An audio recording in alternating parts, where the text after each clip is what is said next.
Scavenger receptors are found on many cells including macrophages, platelets, monocytes, and even smooth muscle cells, and are usually known by its role in the cardiovascular system. Scavenger receptors are receptors which bind and attach to LDLs, low-density lipoproteins. And if you don't know what an LDL is, they are basically just bad cholesterol. And they also float around your blood vessels. And a lot floats around your blood vessels if you eat a lot of bad fats. Junk food. An example of a scavenger LDL reaction can be shown here. When a monocyte or macrophage is in the bloodstream, for example, and it comes in contact with an LDL, it will bind to it using its scavenger receptor. Then once bound, that macrophage will froth up and turn into a foam cell, and this foam cell will just rest and sit on the vessel walls and basically attach to the vessel walls. Now if there are a lot of LDLs, and this constantly occurs, there can be an accumulation of these foam cells. When this happens, it can clog up the blood vessels and lead to problems. A very familiar disease which can lead from these foam cells is known as atherosclerosis. But we won't talk about the scavenger receptor's role in this cholesterol business, because scavenger receptors have another role in which it can actually bind to foreign pathogens. Therefore, scavenger receptors is also a pathogen recognition receptor, or PRR, which can bind to PAMPs, pathogen-associated molecular patterns. Now I would like to introduce you to some well-known types of scavenger receptors, and there are many. For the start, I will just draw two receptors. Why two? You'll soon find out why.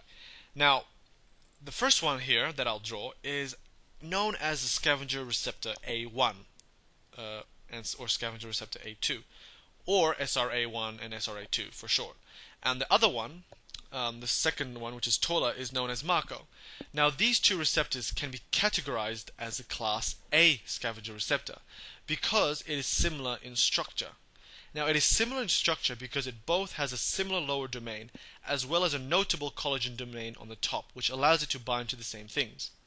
Now, knowing that this is class A, there are other classes B, C, D, and E, all of which have special things that differentiates them to other receptors. But I won't really talk about other receptors in more detail. I will mostly look at class A and class B scavenger receptors. CD36 is a well-known class B scavenger receptor, and it has two lower domains attached to the lipid bilayer. Now, I will also circle the names because these are the receptors' names that will be brought up again during this unprofessional presentation.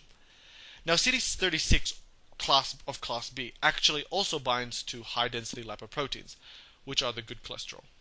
Other types of scavenger receptors that we will just quickly look at is the scavenger receptor C1 of class C, CD68 of class D, LOX1, which we will use later on, so I'll just circle it in red, of class E, and the last one is known as SCAF of class F, which class F has gone off the page. Now, all these different receptors, they bind to all these different types of low-density lipoproteins, because there are many types. So let's just concentrate now on the class A and class B scavenger receptors. Why are we just concentrating on class A and class B? Well, it's because they're expressed on macrophages for one example, and they actually help in phagocytosis, in engulfing of pathogens. So scavenger receptor A1 or SRA1 and SRA2, they bind to the cell walls of well-known pathogens such as S. aureus and E. coli with its collagen domains. So it binds to the cell walls, remember. And CD36, it binds also to S. aureus, the pathogen, but also to diacylglycerol, which are components of many various pathogens. Therefore, it can bind to long chains of fatty acids of particular pathogens. Now, it should also be noted that these scavenger receptors, they actually work as a co-receptor for toll-like receptors, or TLRs. And if you don't know what a toll-like receptor is, please watch a video on it, because it's a well-known pathogen recognition receptor.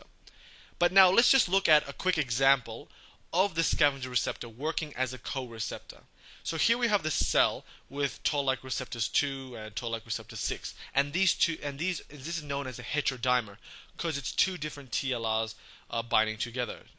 Now, in order for this TLR to bind to a component of a pathogen, usually the cell wall or lipoproteins of a pathogen, it needs the help of a scavenger receptor, one that I circled before, LOX1 of class E, for example.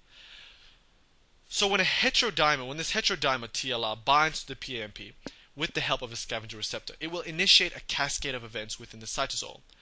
Final product making a transcription factor. Now this transcription factor will then enter the nucleus and encode genes for cytokines or pro-inflammatory cytokines.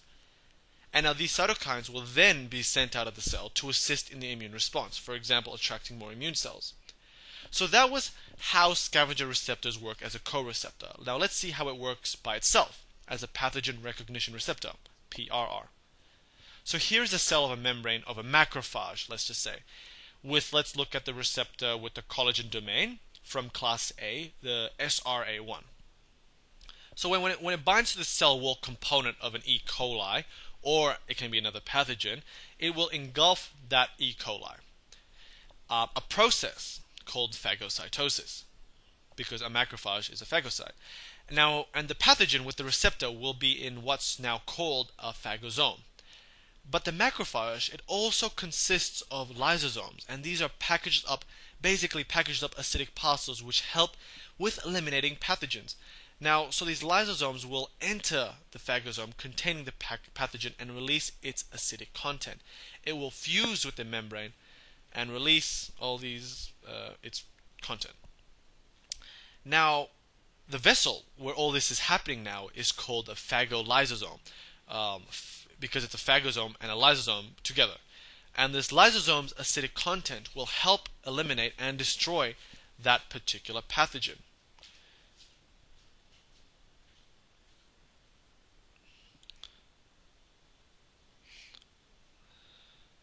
So, that was fairly simple.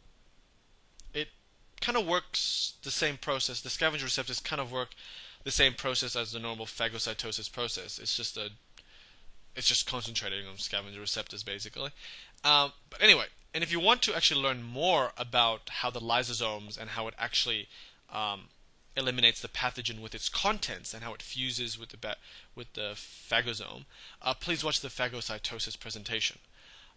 But thanks for watching. Please comment, share, like, and subscribe, perhaps. Thank you.